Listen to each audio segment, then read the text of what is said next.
क्या आप जानते हैं कि मनुष्य की जांघ की हड्डियां कंक्रीट से भी ज़्यादा मजबूत होती हैं? फैक्ट नंबर 2, चीन में फेसबुक, ट्विटर और स्काइप इस्तेमाल नहीं किए जा सकते। ये तीनों वहाँ पर बैन हैं। फैक्ट नंबर 3, अपने जीवन काल में हमारे मुंह में इतना थूक बनता है जिससे 2 स्विमिंग पूल भरे जा सकते हैं। फैक्ट नंबर 4, क्या आप जानते हैं कि कोई भी होटल आपको फ्री में पानी पीने या वॉशरूम इस्तेमाल करने से नहीं रोक सकता, चाहे वह 5 स्टार ही क्यों ना हो। फैक्ट नंबर 5, प्राचीन काल में इजिप्ट के शासकों के गुलाम पूरी रात पंखा जलकर उनकी शराब ठंडी करते थे। तो भाइयों, ऐसे बहुत से फैक्ट हैं जो सुनकर आपको उन पर यकीन नहीं होगा।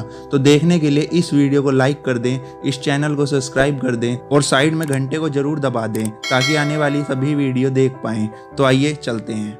क्या आपने कभी भी महसूस किया है कि किसी व्यक्ति या वस्तु को छूने से इलेक्ट्रिक झटका लगता है?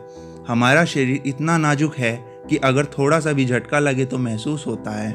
बचपन में हमने कई प्रकार के खेलों को खेला है, जैसे कंघे को सिर पर रगड़ना और कागज के टुकड़ों को उस पर चिपकाना जिससे वो कंघे पर चिपक जाते हैं। ऐसे ही बचपन में कभी कभी किसी को एक कुर्सी पर बैठाकर कुर्सी पर टॉवल से मारते थे और उसको छूने पर करंट लगता था।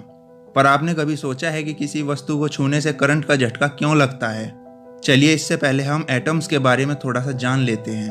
पूरे यूनिवर्स में सभी चीज़ें एटम से बनी हुई हैं और हर एटम में इलेक्ट्रॉन, प्रोटॉन और न्यूट्रॉन होते हैं। इन सब के पास अपना अपना चार्ज होता है। प्रोटॉन न्यूक्लियस में होता है जो सेंटर में रहता है। इलेक्ट्रॉन न्यूक्लियस के आसपास में चक्कर लगाता है। Electron negatively charge, proton positively charge और न्यूट्रॉन न्यूट्रल्स होते हैं। ये तीनों ही किसी भी चार्ज को फ्लो करवाने में जरूरी हैं। एटम स्टेबल तब होता है जब इलेक्ट्रॉन और प्रोटॉन एक ही संख्या में हों। अगर संख्या अलग अलग हो तो वो स्टेबल नहीं रह पाता है। ये सब हम जानते हैं कि इलेक्ट्रॉन और प्रोटॉन शांत स्वभाव के होते हैं, मगर जब दोनों की संख्या एक जैसी न हो तो इलेक्ट्रॉन एक्साइट करने लग जाते हैं और उन्हीं के कारण हलचल होती है। तो जानते हैं किसी वस्तु को छूने से करंट कैसे लगता है? जो चीज़ अच्छी स्वचालक या कंडक्टर होती है, जैसे लोहा, वो आसानी से इलेक्ट्रॉन को पास नहीं होने देते। उसमें इलेक्ट्रॉन दौड़ते तो रहते हैं पर बाउंड्री से बाहर नहीं जाते।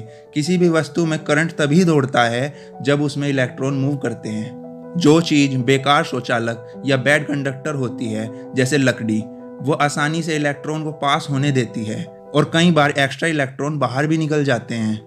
इसी प्रकार जब हम प्लास्टिक की कंघी बालों में घुमाते हैं तो इलेक्ट्रॉन छूटकर हमारे बालों में समा जाते हैं और कंघी के पास नेगेटिव चार्ज कम हो जाता है। ये हम जानते हैं कि पॉजिटिव चार्ज नेगेटिव चार्ज को अपनी तरफ खींचते हैं, इसलिए कागज के टुकड़े चिपक जाते हैं।